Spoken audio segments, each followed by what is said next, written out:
Hey friends, welcome to Sabbath School Daily, where we have been studying from this lesson right here, Ephesians. Today we're starting a brand new lesson, which is lesson number 8, which has the title, Christ-Shaped Lives and Spirit-Inspired Speech. I have a question for you. Looking back on your life, what was the event that most changed your life, that most changed you? Perhaps a day where something dramatic happened, perhaps the birth of a child, perhaps the beginning of a new relationship, perhaps the loss of someone. There are several instances in life where we undergo these life-changing events and moments. I'll give you an example in my own life.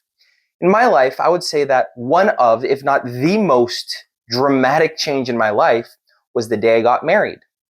Now, the reason why that changed me so much is because after I got married, everything changed. Before I was living by myself, then I began living with my wife. Before I had mostly myself to think about and care about, I lived by myself for a few years before I got married.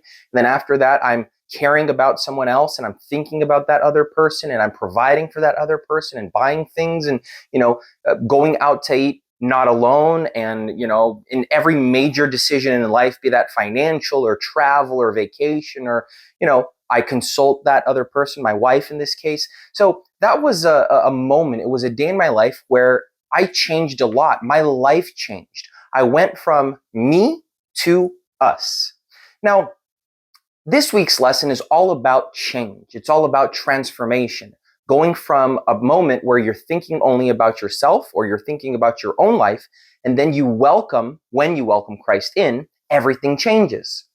The memory verse for this week is this. It's Ephesians chapter 4, verse 22 through 24 that says, "You were taught with regard to your former way of life to put on your old self, which is being corrupted." To put off your old self, not on. To put off your old self, which is being corrupted by its deceitful desires, to be made new in the attitude of your minds, and to put on the new self, created to be like God in true righteousness and holiness. This week, we're continuing the study of Ephesians chapter 4. So last week, we looked at Ephesians chapter 4, verse 1 through 17. And today, we're looking from 17 onward, right? Actually, it was 1 through 16 and now 17 through all the way to the end. So it's 17 through 32.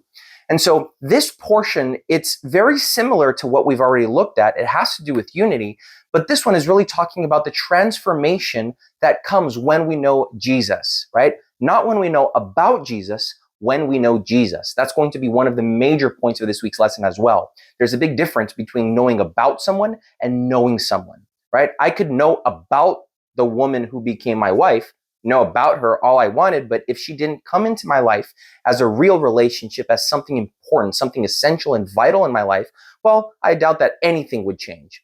But the moment that it went from knowing about her to knowing her, everything changed. With Christ, it's that, but so much more. You can know about him. That's not going to change a whole lot. It might change some things externally, but truly, real change, it only happens when you know Jesus personally, when he's a part of your life.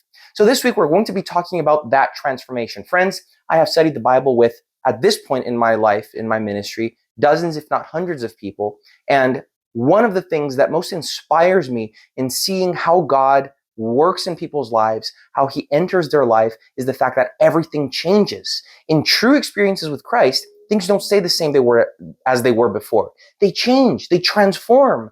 And if you'd ask me, what is the greatest argument in the favor of the existence of God? It's the transformed lives. I mean, you can have a whole bunch of logical arguments, you could have apologetics, there are so many things, but truly, when it comes to the way that Christ comes in and everything changes, nothing else does that, friends. Education, social status, money, employment, all of these things, they can kind of chisel off the rough edges of human nature, but nothing can change human beings like Christ can. He is the only one. And so I encourage you to study your lesson. Get to know him better by the study of the Bible. Dive deep, read it, meditate on it, pray about it, study it, write down your questions, write down your answers, write down a little journal, a log of what you're thinking as you're studying God's word. And I'm sure that will continue the process of change that Christ began on the day that you accepted him. May He bless you. I hope that you truly do pay attention to this week's lesson. It's going to be a very important one. Also, please remember to like, to share, and to subscribe to our videos. We release one every day, and I hope to see you again here tomorrow for another study of Sabbath School Daily.